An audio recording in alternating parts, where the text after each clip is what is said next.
my life couldn't be better. My partner, who is also sober, he's a wonderful, supportive man. I couldn't ask for better. He is my best friend.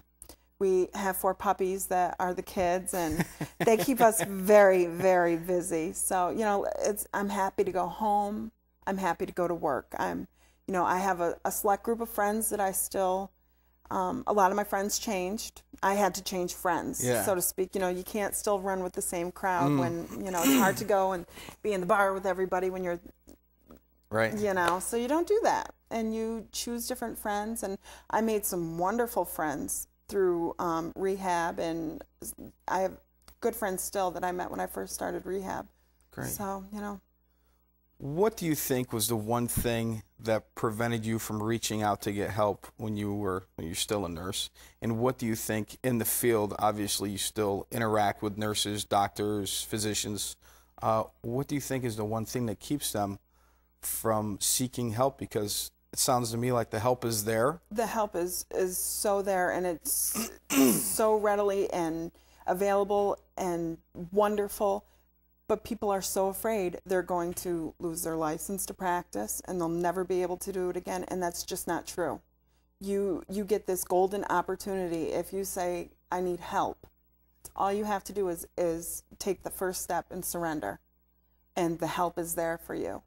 As long as you've not harmed a patient, the help is there for you. And I'm sure it's, I mean, when someone's active and in that profession, it's only a matter of time before a patient gets harmed. Exactly. And I am so grateful that that never happened with me, because God only knows where I would have ended up and what I would have ended up doing. There are nurses that continue to use As opposed to going to rehab, you could have been going to jail or prison. Yeah. And there are nurses that, you know, as their use progresses, they will take the narcotics from the patient. You know, usually when a nurse starts out, you start keeping the waste, like if, you know, you give a certain dose of medication, but there's something, there's a discard amount left. It comes in a amount greater than what you need to give. So instead of throwing that away, you know, nurses trust each other. They give each other, you know, here, I'll, you know, put in my password, it's wasted, and they walk away. So it sounds like there's not a lot of, there's room for improvement and accountability for medications and narcotics in the field. There is, and that is happening in places where you are more accountable. And if somebody gets caught and has used your password, or you have given them your password and walked away, that person is also going to be held accountable now. That's changed, where not only is the using nurse, but anybody that unknowingly enables her can be at risk. So it's so important for nurses to know too, don't trust anybody, because you don't know, and don't give out your password. Don't just say, okay, go ahead and waste that. For your protection and for the sake of the nurse that's using, you know. Going back to enabling, you just brought that up. Anytime somebody brings up that word, is there a code of silence among nurses in the healthcare field? Among nurses and doctors, there most definitely is. Kind of like police have the blue wall. Exactly. Yeah, there's the white wall. Sure, you don't want to see anybody get into trouble. It came out afterwards, there was a nurse who had suspected I had a problem because she knew somebody that was in recovery, and just my behaviors and the sneaky way I acted. She never said nothing. She didn't want to get me in trouble.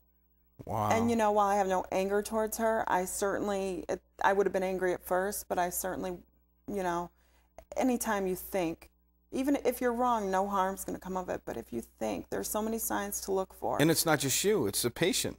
This is not just, I mean, obviously with addiction, I mean, it affects everyone, family members, loved ones, friends, and co-workers. That's another thing that keeps nurses from reaching out, is they don't want to deal with that shame of, well, everybody's going to think I put my patients at risk. Well, you know what? You did. Yeah. I did. I put my patients at risk. But I've gotten help, and I'm sober. I am not that person anymore. I am grateful to God every day that no harm came to anybody. But it took me a while, but you let go of that shame and that guilt, and you move on and you get well. And people need to realize it's possible. It's so doable. And you can have your life back the same, but better. I'm sure there's nurses out there today that are watching, or perhaps people that know a nurse or someone in the healthcare field.